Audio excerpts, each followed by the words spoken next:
labada nin ee kibirka lagu xiray Cabsalaan Fiigo iyo Mukhtaar Salawaad xorriyadoodii si degdeg loo siiyo haddaad u siin weydaan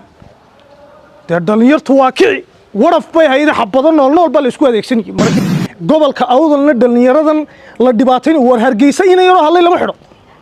inay yaro Hargeysa hadlay oo xukuumadda wax ka sheegay lama xidhee annagu maal shabaab banahay in wasiirkan loo diraa nabadda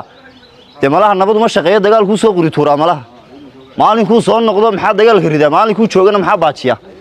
taasi qori tuuru ka waday tahay maxay imikana waxaad nagu kalifaysaan mar labaad inaan kicino waliba shalay toole markii magaalada Boorama aanu kicinaynay ma aanan hubaysnayn imika inaan malaha hub soo qaadanaa doonaysaan oo sidii laascaanood aan u goosano waxa maanta halkan isku kaaya keenay waxa weeyaan waa wax damiirkeegu diiday wax dadnimadeedu dhibsatay wax xukuumadda Soomaaliland ay maanta ay u eg tahay inay gobolka awdal ka dhigayso sidii laascaanood oo kale shalay wixii dhacay waad ogeydeen annagu maadaama nahay dhalinyartii gobolka awdal shalay annaga magaalada Boorama kicinay markii dambana annaga dejinay imikana waxaad nagu kalifaysaan mar labaad inaan kicino waliba shalay toole markii magaalada Boorama aanu kicinaynay ma aanan hubaysnayn imika inaan malaha hub soo qaadanaa doonaysaan oo sidii laascaanood aan u goosano ninka la yiraahdo Mukhtaar Salawaad iyo ninka la yiraahdo Cabsalaan Fiigo kibir baa lagu xiray waddankan Soomaaliland waa waddan ku dhisan dimuqraadiyad qofku wuu hadli karaa madaxda waa lala hadli karaa wax waa laga sheegi karaa waa la dhaleecayn karaa laakiin xidho qofkii hadlaba haddaad wadaan ninkii hadlaba in la xidho wallaahi oo billaahi oo tallahi inaanay taasi horta soconin intayadaa imika hadlaysana waxaanu u hadlaynaa oo waxaanu dhibsannay iyo waxaad samaynaysaan weeyaan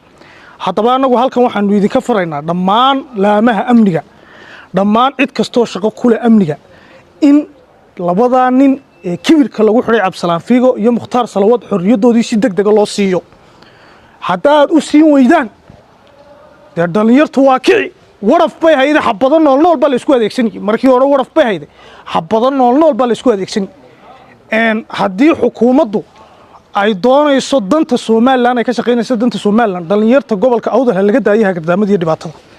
maanta nimankaasi kibirka lagu xiray barina annaga ku xign waxaasina wax aanu u dul qaadan karayno maaha waxaasina waxaanu u dul qaadan karayno maaha Mukhtaar Salawaad shalay wuxuu sheegay wataa maanta dhacaysa maanta waxa xeeb ka dhacaya waa wuxuu Mukhtaar Salawaad sheegay labadan nin Cabsalaan Fiigo iyo Mukhtaar Salawaad